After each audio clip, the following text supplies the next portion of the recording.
Thank you, everyone. Quick introduction, if you don't mind. Indulge me for 1 second. So hi, I'm Ben. I'm the head of beverages for Fetch. For those who don't know, Fetch is America's favorite rewards network. We help consumers connect with the brands they love and help them discover new brands they'll fall in love with, all while rewarding them in the process. Brands and marketers think of Fetch's closed-loop platform as a ramp, retail-agnostic media platform. So that's us. That's not what you're here to hear about today. So let's get back to the main topic. Lesya, you have an amazing resume. If we look at the stops along the way, right, it's blue chip CPGs like Mondelez, Heineken, Welch's, and now Boston Beer. You've talked about some of those earlier companies, though, as normal companies. You've likened Boston Beer to, so I think you used the metaphor of cruise ship, while Boston Beer, more of a pirate ship. I think it would be great if you could talk a little bit about the innovative and agile culture of Boston Beer. What makes it special? Sure. Yeah, and there's nothing wrong with a cruise ship, by the way. Cruise ships are good, and all those companies were great to work for. But this is a very unique and distinct culture. And I was actually thinking the first 3 months that I worked at Boston Beer, I drove home in complete silence because I was like, what the hell just happened today? And so the basic of the probably the biggest tenet is it moves way faster, like probably 4 to 5 times faster than most of these other companies. But at the same time, you kind of think maybe we just throw stuff out there. We actually research things along the way very quickly. So it makes for a very it can be chaotic, but it's actually kind of got a lot of steps along the way. But the fast decision making is probably the biggest thing. Like in a normal company, you do a PowerPoint presentation to this level, and then a week later you do that level, and then somebody comes back to you a week later, and here you're in a meeting and somebody's texting you, and you're calling somebody, in the next 5 minutes somebody's saying let's do it, and the next day you're actually making the decision to do it. So it's kind of a shit show, but it's a good shit show. So for other marketing leaders who are in the room, I think it would be interesting to know, how did your leadership style have to change to really be successful in this awesome shit show? Yeah.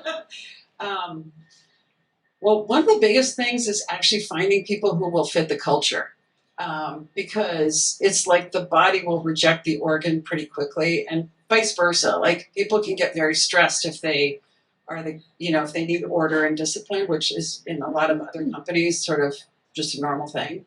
So I find in interviews, I always try to suss that out. That's probably the biggest thing. And you can kind of tell when you ask somebody, you kind of describe it a little bit. And I don't know, this is a very kind of intuitive thing, but you can tell whether somebody says, that sounds awesome, and then they give you an example, or they get excited by what you're saying, versus they kind of say, oh yeah, that's good. No, you kind of try to get a sense for it, because without a doubt, no matter what you tell them in the interview and what they think they're getting into, I always check in like 5 or 6 weeks after somebody joins, and they always say like, oh my God, like you were right. Like I didn't know what I was really getting into. So hiring is probably the biggest thing. And then I just think there's a lot of like weird things that Boston Beer does just in terms of moving faster or the way we do things. And when somebody comes on board, you kind of have to just help them. Okay, I know this is weird, but this is how we do it. So a lot of coaching like that, I think. Sticking with the topic of culture, let's double click on the success of Twisted Tea, for example. How do you maintain core aspects of company culture while taking a brand and really just growing it exponentially? It's probably the biggest thing that we're a $2 billion brand now, or company. So we're not a startup anymore. And we have to, we had a lot of people who have been with the company for 25 years. But at this point, we're bringing in a lot of people who actually have, discipline and sort of from disciplines that are different than before. I think the biggest one is this, if I'm to put my finger on the biggest behavioral difference that happens at Boston Beer, it's this DTU culture, which is discuss the undiscussables. And it is basically, you should be able to say what you think. it sounds so obvious, but if you are in most companies, you know that that's not always the case. And, we have a lot of forums where, you can put up your hand and ask a tough question, but that's actually, I don't think the tenant or like that, that's not where that's not the part that really has maintained the culture.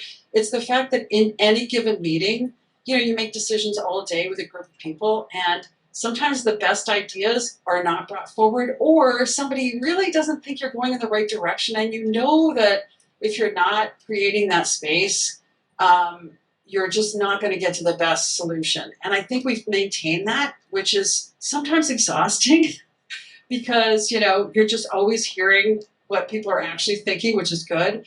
But it is very different, I think, from other cultures. So I think that's probably the biggest difference. Yeah. And so the last question on culture, because I actually think it's super interesting and one of the more unique parts of the company outside of the products itself, mistakes and learning from failure. Is there a culture of learning from experiences, and maybe can you walk us through an example of the setback and how you responded? So many. We were just talking about innovation yesterday with a group of people, and they said, let's just look at the graveyard of innovation before we take this leap. So we try a lot of stuff, and sometimes it doesn't work. But probably the biggest example, and I know we have the Truly team here because they were supposed to be out west on the West Coast, but they had to cancel because of the floods, so I know they're here. But this to me is probably the biggest example. We launched Truly now 5 or 6 years ago. The reason we're a big brand at all is because of this fast culture, because we and White Claw launched within 2 weeks of each other, and then it took ABI like 3 more years to actually get into the category in a real way. So that's why we are where we are. But what we did was we over-innovated, and as seltzer was just exploding, we kept putting out new innovation like a lemonade, like the bold flavor stuff, a lemonade, a margarita, an iced tea, a punch. And then as the category slowed down, we actually realized that people just want what they came to the category for. And we're way over on this side with 80% of our business being all the bold flavor stuff. And what I was thinking about was this team has spent the last 4 or 5 months developing more than that, but sort of developing a new strategy and telling everybody, whether it's internally, our sales team, our retailers, our wholesalers, that we made a mistake. We went over too far this way, and now we're correcting it. And that is not an easy thing to do. Our wholesalers tell us we're the only company that actually says what's real. And it's a good example of a big error that, we went down the path for 2 or 3 years, and now we're trying to change the path. And it's just, I think it's unusual in that we were very honest about, we went that way, this is why we need to go this way, and this is a mistake we made. So that's probably there's so many small things, but that's probably a big one. Awesome. Thank you. Changing tact a little bit. Big games coming up this weekend. And it reminds me of some past success that you've had, specifically Sam Adams, so pairing a handful of regional ad buys with super compelling creative that you actually gain national coverage from. Can you talk a little bit about how you measure success from an effort like that, and maybe what you've also learned that you can be applying to future? Sure. We did this for the last 3 years, and actually, spoiler alert, we're not doing it this year, so there will be no Sam Adams cousin ad this year, just because we felt like we didn't have innovation to talk about, so we're taking a break and doing something different with the money that we were spending against it. But what we did was we bought we kind of took a risk on this, and we bought between 3 and 10 geographies. So we did not do a national buy, so it was much cheaper. And then we counted on the PR. We really took the risk that this is going to work. And miraculously, year after year, it has worked. Last year, what happened was as the media started to pick up on the spot, they kind of didn't realize it was just a regional spot. And so we got in all these top 10 lists, and we were the only brand that really wasn't a national spot. So, but that was risky. And we measured it in terms of PR was probably the number one thing we were looking for. And then can the sales team do something and sort of get displays for it? But just as an example, of something that is getting us the equal number of PR impressions is, I don't know if this, has anybody seen the hot wings hard seltzer sauce? We did. So this is a Truly product, and we just made a very tiny quantity of product. It's hot wings, Truly hard seltzer flavor. And we got the same number of PR impressions as we got from the huge effort that we did on Sam Adams the year before. So like 1.3 billion PR impressions. So kudos to the PR team and the brand team. Like, holy shit. Really amazing. So it just kind of like, those are, I think that you can kind of take that no matter what size of company you're in. So it's a small thing, and then you know, if it's creative enough, you will hopefully get the pickup for it. Yeah, and it sounds like you've also done that a little bit with some of your partnerships and collaborations. Two things I'm thinking of are Groundhog's Day and DraftKings. Yeah, can you talk a little bit about that? Yeah, we just did another thing with Sam Adams. So we are now the official sponsor of Groundhog Day. There was no official sponsor, if you can believe that. It cost us, just so for perspective, $20,000 for 3 years. So, we love it because it's quirky, it's unique, it's something we can own. Last year, like 1,000 people showed up, and this year, 5 to 7, there was like 7,000 people there at 3:30 in the morning, waiting for the groundhog to see the shadows. So we did that. Just again, small thing, but we were able to really kind of build it out. And then we also did this partnership with DraftKings. You could bet on whether the groundhog saw his shadow or not. So just another aspect of trying to amplify it. So yeah, just a fun thing. Awesome. And I'm thinking Didn't see his shadow, by the way, early spring, just in case anybody missed that. So. Thank goodness. Thinking about the hot wings example, it's actually a nice segue into innovation and trends. And as a company, as a portfolio, and especially with how much innovation we're seeing in AlcBev right now, how does Boston Beer stay ahead of trends, and how do you pivot strategy and innovation pipeline to really adapt to them? What we've realized that we're really good at is fast following. So I didn't mention this, but another aspect that's very unique about the Boston Beer culture is the sales strength. It's we are 3% of the beer business, but we have the biggest sales force. So we have a bigger sales force than Anheuser-Busch, as an example. We have 400 people out in the market. And it was really from Jim Cook's vision that, you know, having feet on the street is really, really important. So, but the sort of the aspect of that helps from a marketing standpoint is you got a lot of voices out there and a lot of touch points. And so we hear about stuff 5 minutes after it gets presented to a wholesaler. In my previous companies, you would have gotten like a competitive intelligence report once a month, and you'd read through it. Oh, look, who did that? Who did that? And here we just see it very quickly. So what we've realized is we're better at that than we are at sort of creating something brand new. So that's kind of what works for us. And you talked earlier about the importance of intuition, kind of following your gut. Whether it's in the context of product development, innovation, or even just marketing strategy, how do you balance the importance of data and analysis with also like being authentic and being true to your intuition? Okay, I knew you were going to ask this question, and I was racking my brain to actually try to come up with an example. And the reason that it's tough is that Jim, who we love dearly, is a scientist, and he wants to find the scientific answer to everything. So his wife told me, I don't even know if I should say this in front of 200 people, that if the library above their bedroom crashes in and kills them, it's going to be because of all the marketing books he's read to try and turn marketing into a science. So we have a very scientific approach to things. We rarely do anything without checking with the consumer. I can't think of anything where the consumer said, this is a bad idea or a good idea, and we took a completely different approach. However, I did think of one good area, which is around the creative team. We have an internal creative team who's awesome. And I know some of them are here today. Yay.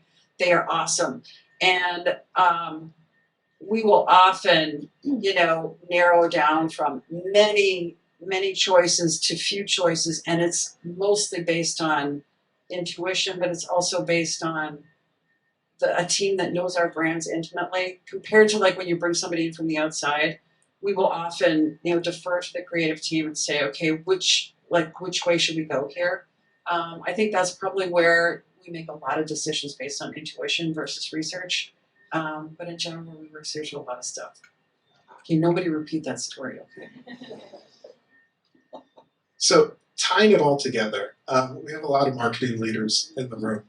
Based on your experience at Boston Beer, what advice would you give to people who are trying to foster a similar culture of openness, innovation, agility, really that awesome shit show? Yeah. I think the biggest one, and I was thinking whether you have a team of 3 people or 50 people, or you're on, sort of the supplier side or the brand side, if you have a team of people, that whole psychological space thing is so important. And when you think about no matter what kind of organization you're in, you still are the boss. And so if your team sees that you've got an agenda, or you're kind of leaning towards an answer, or you're not really listening for being open to what they're thinking, people just won't tell you. They just won't. We all have been on the other side of that, like where we think, I'm not going to say it. So I think that is the biggest thing. Like, it doesn't matter. Like, the speed and agility would be very hard to just kind of implement in another company if you don't have it coming from the top down. But the psychological safety piece, you can do that with any group of people. And you can also do it in your own family. You can do it with your kids. I was thinking about this. I have one kid that I don't need to ask. Hey, this kid's going to tell me no matter what. And the other one, she's micro movements, like, oh, she hates it. She just went like this. So I think you can implement it in any part of your life, but it has to be you actually have to truly be not biased to what you're going to hear, So that's probably the biggest one. Awesome. I'm going to use, okay, it's good. My 4.5-year-old is the other side of the spectrum of micro movements. We have some macro movements. We're in the big feeling space. So I think my last question, and hopefully we have some time to open it up to the audience. From your vantage point, if we're looking over the next 5 years, give or take, of BevAl, what are some of the biggest opportunities, challenges, just changes that you see taking place that you're excited about? Yeah, the biggest one, and I think it's going to continue, is this blurring of the lines. Like, oh my gosh, it's getting so complicated, and it's going to continue to get complicated. So, non-alc brands coming in. I mean, we're one of them. We're doing Hard Mountain Dew together with Pepsi. So non-alc brands coming into the alc space, ready-to-drink cocktails, spirits blurring. It's going to continue. It's going to get even more complicated. Beer is actually the second biggest category in the U.S. Like, it's cigarettes is number 1. Isn't that scary? Cigarettes is number 1, and beer, the big beer category, including like all our all our brands, is number 2.